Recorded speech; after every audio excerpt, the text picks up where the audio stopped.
huge war, and so they're expecting it any time. And this Armageddon has to take place before Isa alayhi salam comes back, or at the time when he comes back. So the Christians are expecting that. In fact, there are many of them who are actively trying to create a situation where that war will take place, because they say that when the war, when that war takes place, then Isa alayhi salam will come. So just imagine that, people actively trying to create a war for the return of Isa alayhi salam. But he will return, of course, but in the way that Allah subhanahu wa ta'ala wants him to return, and under the circumstances and so on, right? And when, also, of course, when Allah subhanahu wa ta'ala decides for him to return. So nothing that we can do, or any human beings can do, to create the circumstances under which he will return. The problems among humanity develop automatically, sort of, in such a way, until eventually the circumstances will be ripe when he returns. We'll stop here. After this, Allah subhanahu wa ta'ala speaks about the promises that he made to Bani Israel.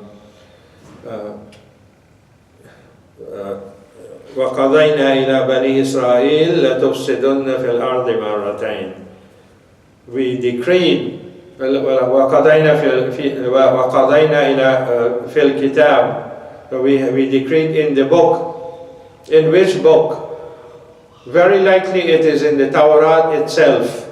Well, Allah subhanahu wa ta'ala doesn't mention the word Torah here, he mentions the word book. وَقَضَيْنَا إِلَى بَنِي إِسْرَائِيلَ فِي الْكِتَابِ لَتُفْسِدُنَّ فِي الْأَرْضِ مَرَّتَيْنِ. You will do corruption twice in the world, in the earth, فِي الْأَرْضِ وَلَتَعْلُنَّ عُلُوًا كَبِيرًا. So just to give you that very briefly, and then we close. It needs a lot more discussion. So in which book? In the Torah, very likely. So the books that they have with them, the Bible that they have, they say a part of it, the first 5 books of the Bible. The Bible means what? A collection of books. The word Bible means a collection of books. It's not a single book, it's a collection of books. The first 5 books of the Bible, starting from Genesis, and Genesis means creation, right? The beginning of creation. So the book starts with that, the Bible starts with that, and it goes on, through the lives of a number of prophets until, I think, Deuteronomy. The first 5 books. These are considered to be, by the Jews, to be the Torah. And then they have other books that speak about other prophets. I think this is like the Deuteronomy, like maybe the end, up to the end of the life of Musa alayhi salam. And then the prophets that come after him are mentioned in the other books. And there are other situations with Bani Israel, and when they are able to enter into the promised land, and what happens there when they are there, and so on, and how they become corrupt again. The establishment of the kingdom of Daud and Sulaiman alayhim as-salam, and after that they become corrupt, and then the kingdom is broken up, and then eventually it's split into 2, and then eventually people invade it, and it is completely destroyed, and they have no kingdom left, no state left. Bani Israel, the Jews, are taken to Babylon, and they're dispersed all over the world, and so on. And they're never able to come back together for such a long period in history, from just after the time of Isa alayhi salam until sometime after the Prophet Muhammad sallallahu alaihi wasallam. They are not allowed to enter into the promised land, and it is only under Muslim rule, Islamic rule, that they are allowed to come back and resettle in the land. But just as individuals or families and so on, not as a large group of people, and certainly not to establish their own state. So from the time after Sulaiman alayhi salam, the state was destroyed, the kingdom was destroyed, and they were never able to establish their rule again in that place until 1948, when the State of Israel was established. And of course, before that, just after the First World War came, or just at the end, near the end of the First World War, came the Balfour Declaration, the declaration made by the British, that they are in favor of the Jews establishing a homeland for themselves in Palestine.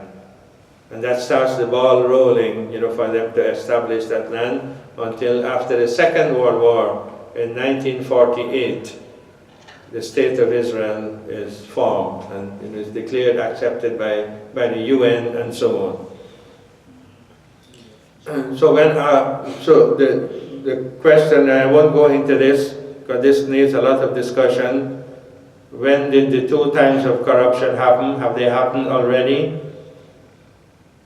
And basically, the scholars differ on this. The Mufassirin and Islamic scholars, they differ. There are three opinions, at least.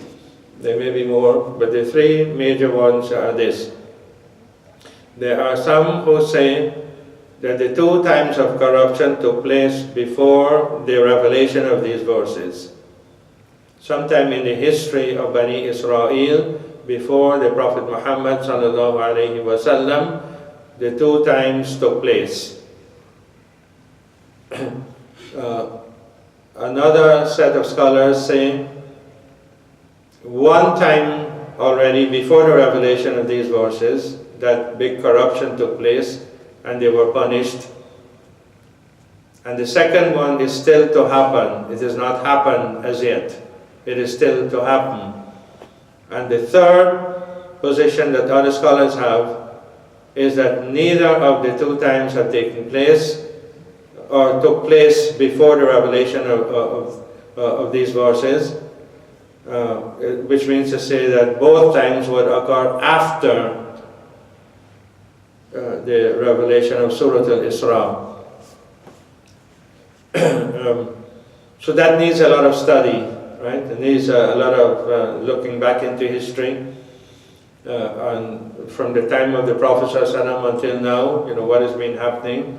But the vast majority of scholars, it seems to me, they say that 1 time already took place in the past, and that is, when the temple was destroyed, and no traces of it and so on were left after that.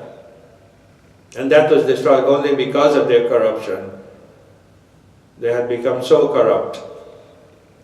And so the second time would occur after the revelation of Surah Al-Isra, and we are seeing that how much corruption there is now at this time, so probably that second time is now. So it would mean that perhaps there has to be that big war that will occur, that huge war, Malhamatul Kubra, that will occur, and then things will settle down again. So Allahu A'lam, Allah knows best. But it's a matter we have to discuss, and we have to look at some other places where the Quran speaks about this matter, as well as the ahadith. There are quite a lot of ahadith that speak about these situations that will occur, and we have to see if we can. It's not easy to determine that these ahadith are relevant to our times, are speaking about our times, until we actually see something occurring. When we actually see it, then we know that the hadith is talking about this, right? Before it happens, we don't know whether it is referring to our time or whether it is referring to a later time. So, for example, even the hadith of Jibreel, where Jibreel asked the Prophet ﷺ, what are the signs of Qiyamah? What are the signs of the day? He asked him, when is the hour going to occur? The Prophet ﷺ said what? Neither the one who is asking nor the one who is being asked knows when that is going to happen. None of us know when that is going to happen. And then Jibril says, what are the signs of the hour? And what is it that the Prophet ﷺ said? That you will see al-hufat al-urad al-alata ri'a ash-sha'i yatatawaluna fil bunyan.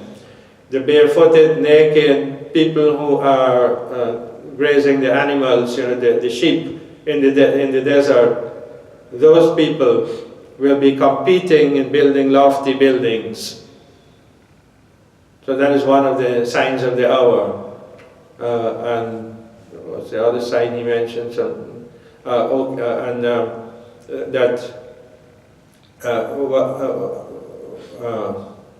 تلد الأمة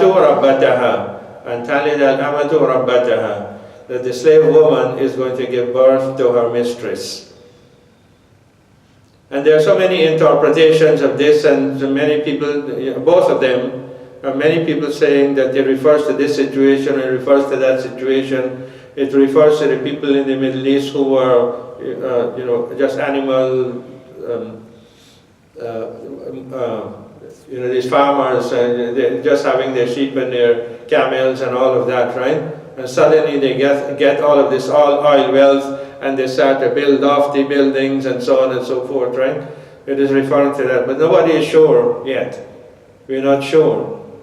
Perhaps it is not referring to that. Perhaps it is going to be some other thing, right? And when it actually happens, then we're going to know for sure. Well, this is what the hadith is referring to. And the slave woman giving birth to her mistress, what does that mean? A lot of explanations that come from scholars, and we don't know the meaning of it. Exactly what is it referring to? So when the time comes and we actually see it happening, then we will know that this is what the hadith is talking about. And these are two signs of Qiyamah, perhaps which will show that it's very close. The time of the hour is very, very close, because these things are happening. In looking more deeply at the hadith and so on, we can determine some of the signs.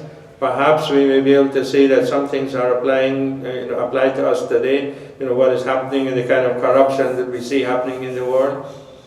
The vast majority of our scholars today, actually, they're saying that, all of the corruption that we are seeing in the world today is really because of what is happening in the land of Palestine, right? The occupation of Palestine. Many of them are saying that, and of course it takes a long while to connect all of the dots to show how that is so. Right? That the corruption that is happening there is affecting the entire world. This is the one issue that the entire world is concerned about today. Everybody is aware of that. And there is the BDS movement. Everybody heard of this? The BDS movement? What is the BDS? Boycott, divest, and sanctions. Boycott, divest, and sanctions. This is started by Palestinians to create awareness of the situation, the corruption that is happening there. Right? And the boycott, divestment, and sanction means what? They're going to the rest of the world, all over the world. All of these companies, these big companies that are supporting Israel in some way or the other, that are selling to Israel, buying things from Israel and so on. They're going to them, or having any dealings whatsoever with Israel. They're going to them and saying, look, these people have caused a lot of problems for us, for the Palestinians. Look at the atrocities that they have committed against the Palestinians. We want you to be aware of this, and we want you just to divest whatever investments you have in Israel. Divest whatever you have in Israel. Don't cooperate with them, don't work with them, don't do business with them. It is not right for you to be supporting people who are occupiers, who have taken away the land of others, and who are so corrupt, and they are so brutal against the Palestinians. So divest, boycott, and also sanction. If governments, you're trying to get governments to place sanctions on Israel. And of course we know that so far, whatever sanctions the UN have tried to place on them has failed. Why? Because of the security, those who are there in the Security Council that boycott, they nullify any of that, right? Any of the agreements that the UN comes up with against Israel, they say that is null and void, right? There are those who veto it. They veto it, right? They don't allow that to be passed as law in the UN, especially the US does that. No law against Israel should be passed, right? So they're protecting Israel, but the Palestinian movement is there. It has become very big, and alhamdulillah, it has gained a lot of ground, a lot of success. There are companies and so on that have stopped investing in Israel, stopped doing any business in Israel. And there are many intellectuals also who have stopped cooperating with Israel.